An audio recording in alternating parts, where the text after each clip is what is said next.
prime triplex villas at Kollur, APR Projects.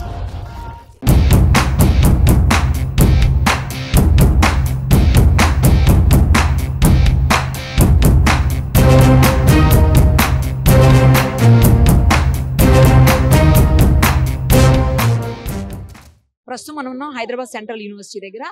అయితే central university students కి ప్రభుత్వానికి మధ్య కొన్ని ఇష్యూస్ నడుస్తున్న సంగతి తెలిసిందే.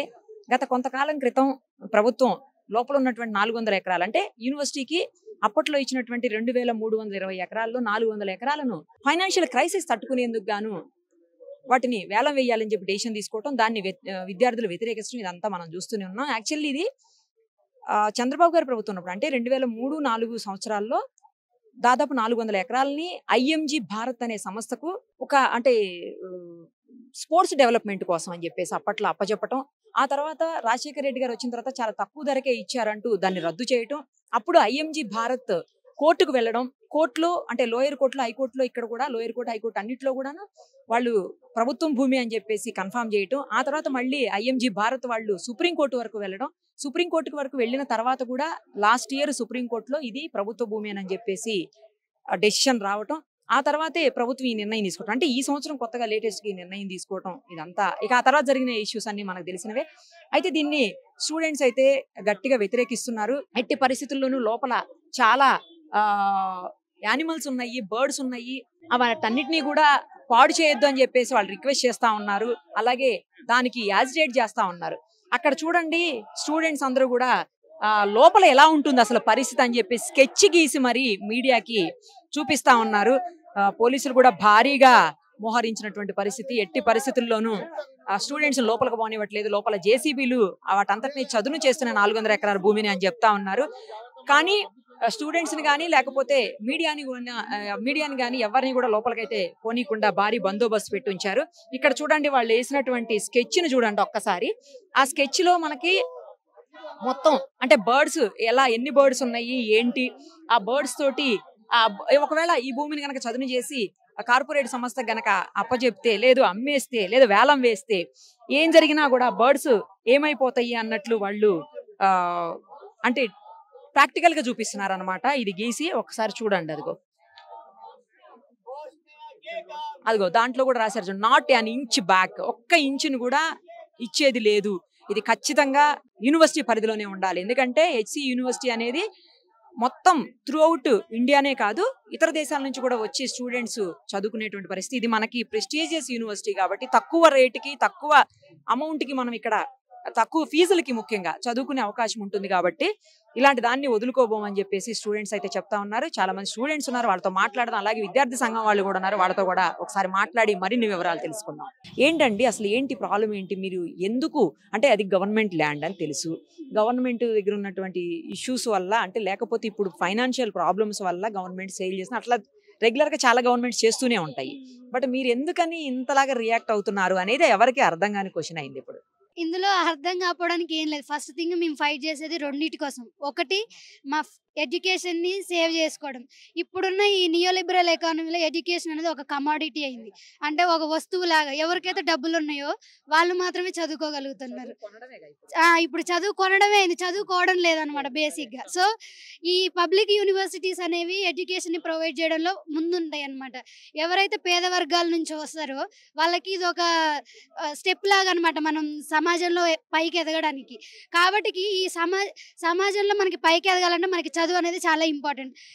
ఫ్యూచర్ జనరేషన్స్ కోసం, మా కోసం, ఫ్యూచర్ జనరేషన్స్ కోసం చదువు అనేది ఒక వస్తువు కావద్దు, ఒక పబ్లిక్ గూడ్ కావాలి అనే ఒక ఉద్దేశంతో మేము ఫైట్ చేస్తాను.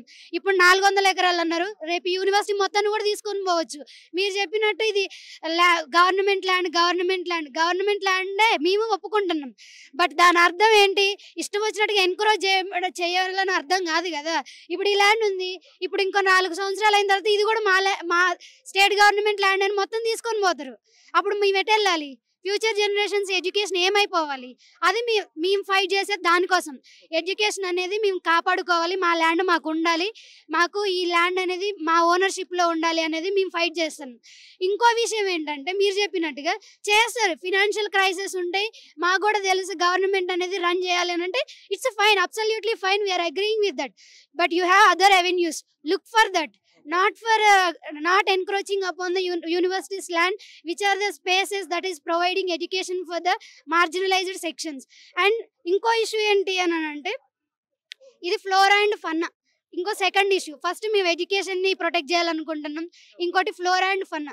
400 ఎకరాలు అంటే చిన్న మాట కాదు. మనం 1 ఎకరం 2 ఎకరాలలో ఏదన్నా కొట్టేయాలంటేనే ఎంతో ఆలోచిస్తాం అనమాట. కానీ 400 ఎకరాలలో ఎన్నో పక్షులు ఆల్రెడీ మనం చూస్తున్నాం. పక్షులు కానీ, జంతువులు కానీ, చెట్లు కానీ ఎన్నో అన్నీ అంతరించిపోతున్నాయి మనకి ఇప్పుడున్న సమాజంలో. మనం ప్రపంచంలో గ్లోబల్ వార్మింగ్ కానీ, సునామీలని కానీ, అర్బన్ హీట్ వేవ్స్ అని ఎన్నో మాట్లాడుతున్నాం. మనం ఏసీలలో కూర్చొని మాట్లాడేది ఒకటి, ఇక్కడికి వచ్చి చేసేది ఇంకొకటి. ఇప్పుడు 400 ఎకరాలలో ఉన్న చెట్లన్నీ పోయినాయి అనుకో, ఇది కార్బన్ సింక్ లాగా వర్క్ చేస్తుంది మన హైదరాబాద్ సిటీకి. ఇప్పుడు 400 ఎకరాలలో చెట్లు అంటే మీరు ఎస్టిమేట్ చేసుకోండి ఎన్ని వందల వేల చెట్లు ఉంటాయి. అవన్నీ పోవడం వల్ల రేపు ఏదైనా ఫ్లడ్స్ వచ్చినాయి అనుకో, ఆల్రెడీ మన హైదరాబాద్ ఫ్లడెడ్ సిటీ, ఏదైనా ఫ్లడ్స్ వచ్చినాయి అంటే మనం ఆపలేని పరిస్థితి. ఇప్పుడు చెట్లు ఉన్నాయి అనుకో, అది మనకి ప్రొటెక్ట్ చేయడానికి ఒక విధంగా హెల్ప్ అవుతుంది. 400 ఎకరాలలో చెట్లు పోతే నువ్వు ఎట్లా ప్రొటెక్ట్ చేస్తావు? అప్పుడు గవర్నమెంట్ని మళ్ళీ క్వశ్చన్ చేస్తారు. అది మనం ఆలోచించాల్సిన విషయం కదా. కొన్ని మైన్యూట్ న్యూఆన్సెస్ ఆలోచించాలి. ఇప్పుడు 400 ఎకరాలలో చెట్లు పోతే ఏమవుతుంది మన హైదరాబాద్ సిటీ? మేము ఫైట్ చేసేది ఓన్లీ మా స్టూడెంట్స్ కోసం కాదు, ఈ హైదరాబాద్ సిటీ కోసం, ఈ తెలంగాణ కోసం, ఈ దేశం కోసం, ఎన్విరాన్మెంట్ కోసం, ప్రపంచం కోసం. కాబట్టి మా డిమాండ్స్ ఏంటంటే ఆ 400 ఎకరాలలో ఉన్న అయితే ఇప్పుడు మీరు చేసేది తక్షణమే ఆపేయాలని మేము డిమాండ్ చేస్తున్నాం.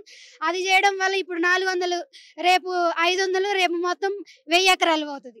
కాబట్టి మేము ఎడ్యుకేషన్ కోసం ఫైట్ చేస్తున్నాం, ఈ ఎన్విరాన్మెంట్ కోసం ఫైట్ చేస్తున్నాం. వీటిని ప్రొటెక్ట్ చేసుకోవడం మా బాధ్యత, మీ బాధ్యత, మన బాధ్యత అనేది మేము చెప్పాలనుకుంటున్నాం. మొత్తం ఎన్ని ఎకరాలండి?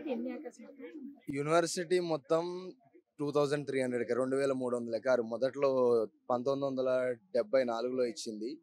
సో అప్పుడు లైక్ మాకు ప్రాపర్ డాక్యుమెంట్ ఏం లేదు. అంటే గవర్నమెంట్ అనేది జస్ట్ అలాట్ చేసింది ఈ ల్యాండ్ ఓన్లీ ఎడ్యుకేషన్కి, యూనివర్సిటీ కోసం, దీన్ని ఓన్లీ ఎడ్యుకేషన్ పర్పస్కి మాత్రమే యూజ్ చేయాలి, వేరే పర్పస్కి ఏమైనా యూజ్ చేస్తే వెనక్కి తీసుకునే అధికారం గవర్నమెంట్కి ఉందని చెప్పి ఒక చిన్న లెటర్ రిలీజ్ చేసింది.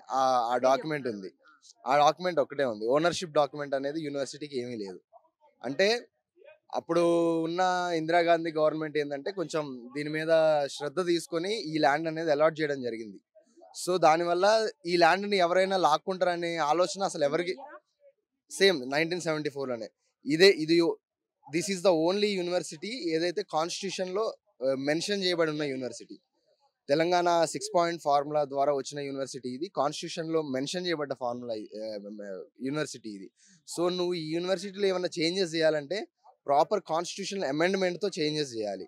కానీ యూనివర్సిటీ అనేది ఎప్పటి నుంచో ల్యాండ్ ఇస్తూనే ఉంది. ఇప్పుడున్న స్పోర్ట్స్, ఇక్కడ గచ్చిబౌలి స్టేడియం కానీ, IIIT కానీ, ఇక్కడ ఉన్న TSRTC కానీ, ఈ ల్యాండ్స్ అన్ని కూడా యూనివర్సిటీకి చెందిన ల్యాండ్సే. వెనకాల ఉన్న ల్యాండ్ చాలా వరకు కబ్జా చేయబడింది, ఇక అది ఎటుపోయిందో కూడా మనకి సంబంధమే లేదు. ఇంకా అందుకే ప్రాపర్గా ఫస్ట్ ఉన్న వీసీ ఏం చేసారు, ప్రాపర్గా దీని చుట్టూ గోడ కట్టించిండు, ₹1 కోటి ఖర్చు పెట్టి.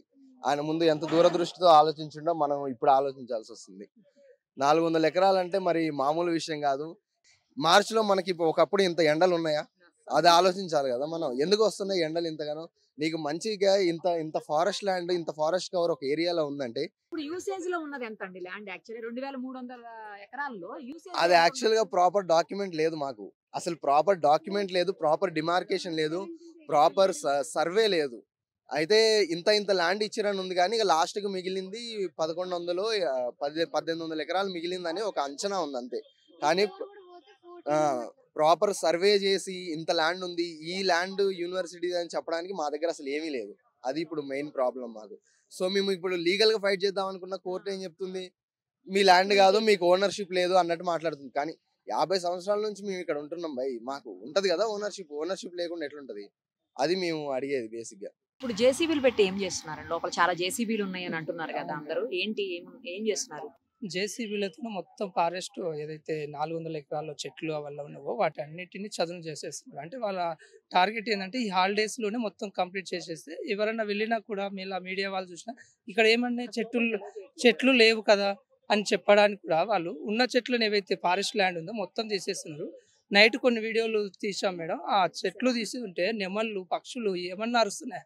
మాకే ఒక రకమైన భావోద్వేగంకి గురైనము. ఆ వీడియోస్ ఉన్నాయి, మీకు పంపిస్తాము. నెమ్మళ్ళు అయితే ఏమన్నా నడుస్తున్నాయి అంటే నెమ్మళ్ళు జింకలు ఎన్నో ఉన్నాయన్నమాట ఆ 400 ఎకరాల్లో. యాక్సెస్ ఉండదా మీకు కోట? మాకు అక్కడ ఉంది మేడం, అక్కడ ఈస్ట్ క్యాంపస్ అని అక్కడ ఆల్రెడీ బిల్డింగ్స్ కూడా కట్టాము. అట్లాంటిది ఈ రోజు హాలిడేస్ ఉన్నాయని చెప్పి మీకు ఇప్పుడు అలో లేదు కదా అని చెప్పి కనీసం ఆ దగ్గర కూడా వెళ్ళనిస్తలేరు. నిన్న అక్కడ వెళ్ళి మేము ఆపాలని చూస్తేనే మా స్టూడెంట్స్ని ఒక 50 మందిని అరెస్ట్ చేశారు. ఇంకా ఇప్పుడు ఇంకా 2 మందిని ఇంకా 2 స్టూడెంట్స్ జైల్లోనే ఉన్నారంట, ఇంకా వాళ్ళని రిలీజ్ చేయలేదు. ప్రభుత్వం ఇంకా స్టూడెంట్స్ యూనియన్ తరఫున కూడా మేము ఒక పిటిషన్ వేసాము ఆల్రెడీ హైకోర్టులో. ఆ బిల్లు ఉంది, అది బెంచ్ మీదకి రాలేదు. ఇప్పుడు హాలిడేస్ ఉంది అనే సమయం చూసుకొని ఒక్కసారిగా అటాక్ చేస్తున్నారు. కనీసం ఆ పిటిషన్ కంప్లీట్ అయ్యేంత వరకు అన్నా వేచి చూడాలి కదా.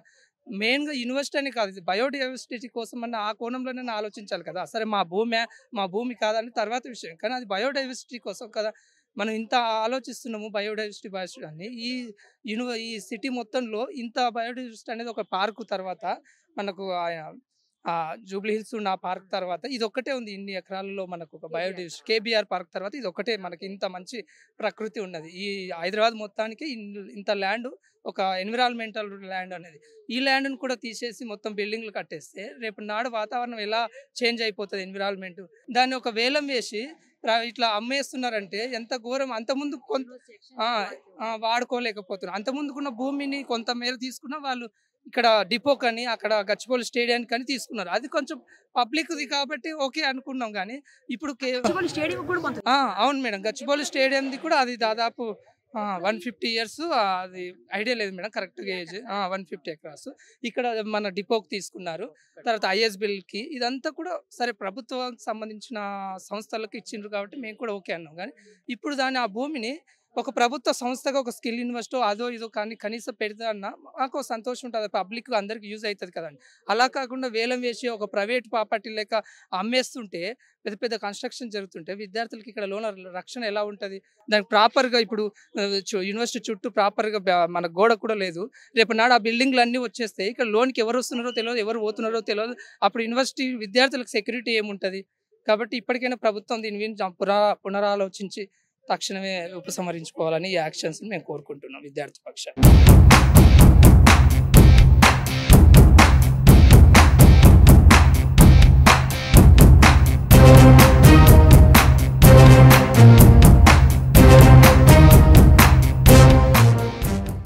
యాక్చువల్లీ అయితే నిన్న ఈ భూమి యూనివర్సిటీ ఆఫ్ హైదరాబాద్ సంబంధించి 400 ఎకరాల భూమి వివాదానికి వెళ్తే అసలు 1900 యూనివర్సిటీ ప్రారంభం నుంచి చూసుకున్నట్టయితే 1977 ఇందిరాగాంధీ ప్రభుత్వం ఈ యూనివర్సిటీ కోసం జయాంధ్ర మూవ్మెంట్ దగ్గర నుంచే జయాంధ్ర మూవ్మెంట్ ఎప్పుడైతే స్ట్రాంగ్గా జరుగుతుందో ఆ టైంలో తెలంగాణ ప్రాంతానికి సెంట్రల్ యూనివర్సిటీని కేటాయిస్తున్నామని చెప్పేసి 1973లో యూనివర్సిటీకి 2320 ఎకరాల భూమిని కేటాయించారు 6 పాయింట్ ఫార్ములా కింద. సో ఆ 2320 ఎకరాల భూమి నుంచి ఏషియన్ గేమ్స్లో ఇండియా కొంచెం విఫలమైన కారణంగా 2000 ప్రాంతంలో చంద్రబాబు నాయుడు గారు ఇందులో నుంచే 400 ఎకరాల భూమిని IMG భారత్ అనే ఆర్గనైజేషన్కి స్పోర్ట్స్ డెవలప్మెంట్ కింద డెవలప్ చేయాలని చెప్పేసి ఇచ్చారు. ఆ 400 ఎకరాల భూమిలో 140 acres భూమి కంప్లీట్ రాక్తో ఉంది. అక్కడ కన్స్ట్రక్షన్ వీలవదంటే ఎక్స్ట్రాగా ఇంకో 140 acres తీసుకున్నారు. మొత్తం 400 ఎకరాలు ప్లస్ 140 540 ఎకరాలు తీసుకున్నారు IMG భారత్కి డెవలప్మెంట్ కోసం. దాని తర్వాత 2003లో ఇది జరిగింది. 2003లో అప్పుడే సేమ్ అదే టైంలో చంద్రబాబు నాయుడు ఓడిపోయి తర్వాత వైఎస్ రాజశేఖర రెడ్డి గవర్నమెంట్ వచ్చిన తర్వాత అప్పుడు అప్పుడు ప్రైమ్ మినిస్టర్ మన్మోహన్ సింగ్ గారి మాట మేరకి టిపర్ టాటా ఇన్స్టిట్యూట్ ఆఫ్ రీసెర్చ్కి సంబంధించి టిపర్కి ఒక 160 ఎకరాల భూమిని కేటాయించారు. డైరెక్ట్ ఒక మాట మీదనే సెంట్రల్ గవర్నమెంట్ కాంగ్రెస్ గవర్నమెంట్ మాట మీదనే అప్పుడున్న యూనివర్సిటీ వైస్ ఛాన్సలర్ కావచ్చు రిజిస్ట్రార్ కావచ్చు 160 ఎకరాల భూమిని దానికి కేటాయించారు. సేమ్ అది బ్యాక్ గేట్ దగ్గర ఆ 160 ఎకరాలు బ్యాక్ గేట్ దగ్గర. దాని తర్వాత NIABకి కూడా 100 ఎకరాలు కేటాయించారు సేమ్ బ్యాక్ గేట్ దగ్గరే. 240 ఎకరాల భూమి బ్యాక్ గేట్ దగ్గర, సేమ్ 540 ఎకరాల భూమి ఇక్కడ ఇది గచ్చిబౌలి అనే ప్రాంతంలో. మొత్తం ఇది ఉంటే 400 ఎకరాల భూమి IMG భారత్కి ఇచ్చారు. ఎక్స్ట్రాగా 140 acres ఇచ్చారు కదా. ఆ 140 acres ఈ 260 acres మొత్తం 400 ఎకరాల భూమికి కానీ అప్పటి నుంచి అనుకున్నట్టుగానే కాంపన్సేషన్ కింద మేము వేరే దగ్గర క్యాంపస్కి అనుకూలంగానే కాంపన్సేషన్ కింద 400 ఎకరాల భూమిని ఇస్తామని చెప్పేసి అప్పుడున్న కాంగ్రెస్ ప్రభుత్వమే చెప్పింది. కానీ అప్పటి నుంచి ఇప్పటి వరకు ఎలాంటి కాంపన్సేషన్ యూనివర్సిటీకి ఇవ్వలేదు. సో ఈ యూనివర్సిటీ ఈ ల్యాండ్ ఇష్యూ రాజశేఖర రెడ్డి వచ్చినప్పుడు ఈ ఇష్యూ మొత్తం కోర్టులోకి వెళ్ళింది. సో ఐఎంజీ భారత్కి ఇలాంటి కేటాయించడానికి వీల్లేదు, ఆర్గనైజేషన్ ఇప్పుడు రీసెంట్గానే ఎస్టాబ్లిష్ అయిందని చెప్పేసి కారణంగా ఆ కేసు కోర్టులోకి వెళ్ళింది. ఆ కోర్టు నుంచి సుప్రీంకోర్టు కూడా వెళ్ళింది. దాని తర్వాత మొన్నటికి మొన్న 2025 మార్చి 13 తారీఖు ఈ కేసుకి సంబంధించి సుప్రీంకోర్టు ఇచ్చింది, ఇది స్టేట్ గవర్నమెంట్ తీసుకోవచ్చు అని చెప్పారు. 400 ఎకరాల భూమి స్టేట్ గవర్నమెంట్ తీసుకోవచ్చు, కానీ అప్పుడున్న ప్రభుత్వం కాంగ్రెస్ ప్రభుత్వం ఏం చెప్పింది, కాంపెన్సేషన్ కింద 400 ఎకరాల భూమి ఇవ్వలేదు కాబట్టి ఈ 400 ఎకరాల భూమి యూనివర్సిటీకి అటాచ్ చేయాలని చెప్పేసి ఇది రూల్ యాక్చువల్గా. అయితే మేము విద్యార్థులుగా మా డిమాండ్ ఏంటి, అఖిల భారతీయ విద్యార్థి పరిషత్ తరఫున కావచ్చు, యూనివర్సిటీ యాజ్ ఏ యూనివర్సిటీ స్టూడెంట్గా మా డిమాండ్ ఏంటి అంటే ఈ 400 ఎకరాల భూమిని తీసుకోవడానికి వీల్లేదు అని మేము స్ట్రాంగ్గా డిమాండ్ చేస్తాం. ఒకవేళ తీసుకుంటే దీన్ని ఓన్లీ కాంపెన్సేషన్ కింద రావాలి. ఒకవేళ మీరు తీసుకుంటే దీన్ని డెవలప్ చేస్తానంటే only educational, academics and research పర్పస్లో మాత్రమే డెవలప్ చేయండి, దాంట్లో మాకు అబ్జెక్షన్ లేదు.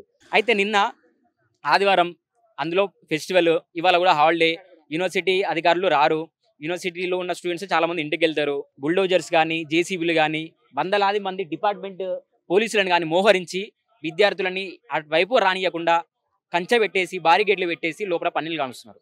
ఈ విషయాన్ని తెలుసుకున్న మా కార్యకర్తలు అక్కడికి వెళ్ళి ప్రశ్నించడానికి ట్రై చేసిరు, కానీ వెంటనే ఎలాంటి అసలు నెక్స్ట్ మాటకి అవకాశం లేకుండా వ్యాన్లలో కుక్కేసుకొని మరీ పోలీస్ స్టేషన్లకు తరలించారు. దాదాపు 58 మంది స్టూడెంట్స్ని కొల్లూరు కావచ్చు, మాదాపూర్, గచ్చిబౌలి పోలీస్ స్టేషన్లలో వాళ్ళకి ఆచూకీ లేకుండా, లొకేషన్స్ లేకుండా మొబైల్స్ తీసుకుని మరి రాత్రి 11 గంటల వరకు వాళ్ళని పోలీస్ స్టేషన్లో బంధించారు. ఇక్కడ చదువుకునేది చాలా ప్రతిష్టాత్మకమైన విశ్వవిద్యాలయం, ఇది దేశానికే చాలా ప్రతిష్టాత్మకమైన విశ్వవిద్యాలయం. ఇందులో చదువుకున్న వాళ్ళే ఇప్పుడు నీ ప్రభుత్వంలో ఉన్నారు. బట్టి విక్రమార్క కావచ్చు, శ్రీధర్ బాబా కావచ్చు, వాళ్ళందరికైతే చాలా మందికి తెలుసు ఎంత పెద్ద యూనివర్సిటీ, తెలంగాణకే తలమానికం ఇదండి ఈ యూనివర్సిటీ. ఇలాంటి చర్యలు ఇంకా ముందర జరిగినా కూడా మేము దీన్ని ఉపేక్షించము. 400 ఎకరాల భూమి కాదు, 4 ఇంచుల భూమి కూడా ఓనియము. దీనికోసం ఫర్దర్ యాక్టివిటీగా కూడా క్యాంపస్లో ఉన్న 6000 మంది విద్యార్థులతో పాటు అఖిల భారతీయ విద్యార్థి పరిషత్ పిలుపు మేరకు తెలంగాణలో ఉన్న, హైదరాబాద్లో ఉన్న వందలాది మంది విద్యార్థులు రోడ్ల మీకు వస్తే ఏం జరుగుతుంది అనేది మీ ఊహకే వదిలేస్తున్నాం. ఇట్లాంటి యాక్టివిటీస్, ఇట్లాంటి చర్యలు ఏవైతున్నాయో ఫర్దర్గా దీన్ని తీసుకోకుండా వెంటనే విరమించుకోవాలని చెప్పేసి మేము దీన్ని తెలంగాణ ప్రభుత్వానికి మేము డిమాండ్ చేస్తున్నాం. అంటే ఎంత ఎన్క్రోచ్ అవుతుందని మీరు మరి గవర్నమెంట్ నుంచి ఎంత పోయే అవకాశం ఉంది గవర్నమెంట్ సైడ్? తర్వాత ఇంతకుముందు గతంలో మన దీనికోసం కూడా తీసుకున్నారు, స్టేడియం కోసం కూడా అని చెప్తున్నారు. ఇప్పుడు ఏంటి ఎంత ఐడియా? 400 acres ఆఫ్ ల్యాండ్ ని మేడం 23,000 కోట్లకి ఆప్షన్ కి రాష్ట్ర ప్రభుత్వం ప్లాన్ చేస్తుంది మేడం. ఇప్పుడు ఆ 400 ఎకరాల్లో ఎన్నో వన్య ప్రాణాలు ఉన్నాయి మేడం. రాత్రి అంతా మేము కొన్ని వీడియోలు షూట్ చేసాం దూరం నుండి. ఆ జేసీబీలు ఎప్పుడైతే పనిచేస్తున్నప్పుడు ఆ వన్య ప్రాణాల నుంచి వచ్చే శబ్దాలు కానీ మేడం, అవి వాటికి ఏం అర్థం కాకుండా ఎటు పోవాలో తెలియకుండా అవి అక్కడే గిలగిల కొట్టుకుంటున్నాయి మేడం. సో మేము చూసాం మేడం, ప్రతి రోజు మేము చూస్తూనే ఉంటాం. మా హాస్టల్ దగ్గర నుంచి వస్తూ ఉంటాయి మేడం జింకలు కానీ, నెమళ్ళు కానీ, ఉడుములు కానీ, లాట్ ఆఫ్ పైథాన్స్ కూడా ఉన్నాయి మేడం లోపల. మీడియా కూడా మాకు ఇప్పుడు ఇలా సపోర్ట్ చేస్తున్నట్టు మా ఉద్యమంలో సపోర్ట్ చేస్తూనే ఉండాలి. అఖిల భారతీయ విద్యార్థి పరిషత్ కొట్లాడుతూనే ఉంటుంది. మా భూముల నుంచి ఒక్క ఇంచు కూడా మేము పోనివ్వం. మా ప్రాణాలు అడ్డుపెట్టి అయినా సరే మేము కొట్లాడతాం madam. Thank you so much. ఇప్పుడు దాదాపు 2300 ఎకరాలని ఏనాడో ప్రభుత్వం మనకి ఇక్కడ యూనివర్సిటీ కోసం ఇచ్చిందని చెప్తున్నారు. సేమ్ టైము ఆ తర్వాత ఎక్కడ కూడా డాక్యుమెంట్స్ లేవు, అసలు ఎవిడెన్సే లేదు. ఇది పలానా వాళ్ళదని చెప్పేసి ఈ సర్వే నెంబర్ పలానా వాళ్ళ 25th సర్వే నెంబర్ అని చెప్తున్నారు. ఎక్కడ కూడా లేదు అని చెప్తున్నారు. ఇది గవర్నమెంట్దేనని చెప్పేసి 400 ఎకరాల ఇష్యూలో కూడా లాస్ట్ టైము ప్రభుత్వం చెప్పినటువంటి పరిస్థితి ఉంది. ఇప్పుడు మీకున్న అభ్యంతరం ఏంటి? దీన్ని ఏం చేస్తే మీకు బెటర్గా ఉంటుందంటే యూనివర్సిటీ స్టూడెంట్స్కి బెటర్గా ఉంటుందని అనుకుంటున్నారు? మీరు ఒక విద్యార్థిగా, విద్యార్థి సంఘం నేతగా 2 రకాలుగా ఆలోచించి చెప్పండి. మేడం, ఈ యూనివర్సిటీకి ఇనిషియల్గా 2300 చిల్లర ఎకరాలు ఇచ్చినారు. ఈ 2300 చిల్లర ఎకరాలు ఇచ్చినప్పుడు ఇది ఒక బౌండరీ వాల్ వేసిరీడ. ఆ ఫస్ట్ వీసీ ఏదైతే గుర్బక్ సింగ్ ఉన్నారో ఆయన ఈ బౌండరీ వాల్ వేసిండు మొత్తం క్యాంపస్. ఇంకా ఆ పునాది వాళ్ళు ఎంత చేసినా కానీ ఆ పునాది మొత్తం తవ్వి చూస్తే ఆ పునాది ఉంటుంది. మరి ఆయనకి ల్యాండ్ ఇచ్చి క్లారిటీ లేదంటారు కదా, అసలు ఇది యూనివర్సిటీ భూమి కాదంటారు. మరి ఆయన పునాది బౌండరీ వాల్ గిడికెందుకు వేసిండు? కొండపూర్ దాకా వేసుకునేది ఉండే, మసీద్ బండ కాడ దాకా వేసుకునేది ఉండే, అవతల గౌల్దొడ్డి తన్న కాడ దాకా వేసుకునేది ఉండే. ఎందుకు వేసుకోలే? ఆ రోజు ఆయనకు డిమార్కేషన్ చేసి చూపెట్టి ఇచ్చిర్రు. ఆ తర్వాత 400 ఎకరాల కోసం ట్రాన్సాక్షన్ జరిగిందని అంటుర్రు. కానీ యూనివర్సిటీకి ఇచ్చిన ల్యాండ్ సర్వే నెంబర్ 1 నుంచి 9, 14 నుంచి 24, 25 సర్వే నెంబర్లు, మొత్తం 21 సర్వే నెంబర్లలో యూనివర్సిటీకి భూమి ఇచ్చినారు. సర్వే నెంబర్ 25లో 2300 చిల్లర ఉంది. ఆ యూనివర్సిటీకి సర్వే నెంబర్ 25లో ఎన్ని ఎకరాలు ఇచ్చినారు అనుకోండి. యూనివర్సిటీకి 400 ఎకరాలు ఇచ్చారు అనుకో, కతిమ 900 ఎకరాలు ఎక్కడ పోయింది? మేము డెవలప్మెంట్ చేయొద్దు అంటలే, కానీ డెవలప్మెంట్ సస్టైనబుల్ ఉండాలంటున్నాం. అన్నం తినొద్దు అంటలే, కడుపు నిండినాక ఎందుకు అన్నం తినడం అంటున్నాం మేము. ఈ university of Hyderabad, the lungs of Hyderabad అంటారు. ఇది ఒక కార్బన్ సింక్. ఇక్కడ చుట్టూ కాంక్రీట్ జంగల్ పోతే ఇంకేముంటది మనకి? ఈ ల్యాండ్ మీద ఎందుకు ఫోకస్? 40 నిమిషాలలో ఎయిర్పోర్ట్ పోతావు, 10 నిమిషాలలో లింగంపల్లి రైల్వే స్టేషన్ పోతావు, 5 నిమిషాలలో గచ్చిబౌలి ఓఆర్ఆర్ పోతావు, నీకు పక్కనే ఫైనాన్షియల్ డిస్ట్రిక్ట్ ఉంది. దీనికన్నా కాస్ట్లీ ల్యాండ్ ఇంకా హైదరాబాద్ లేడుంది చూపెట్టండి. ఇండియాలోనే one of the costliest land ఇది. ఇక్కడ కన్ను పడకపోతే రియల్ ఎస్టేట్ ఏజెంట్కి ఇంకెక్కడ కన్ను పడుతుంది? సో మేమేమంటున్నాం అంటే, అరే 400 ఎకరాలు అంటున్నాం. ఆ 400 ఎకరాలు ఇక్కడ ఏడునే మాకు చూపెట్టుర్రి. ఇక్కడ ఉన్న ఈ రిచ్ బయోడైవర్సిటీని ఎందుకు నాశనం చేస్తుర్రు? సుమన్ టీవీలో మీ పర్సనల్ అండ్ బిజినెస్ ప్రమోషన్స్ కోసం కింది నెంబర్కి కాంటాక్ట్ చేయండి.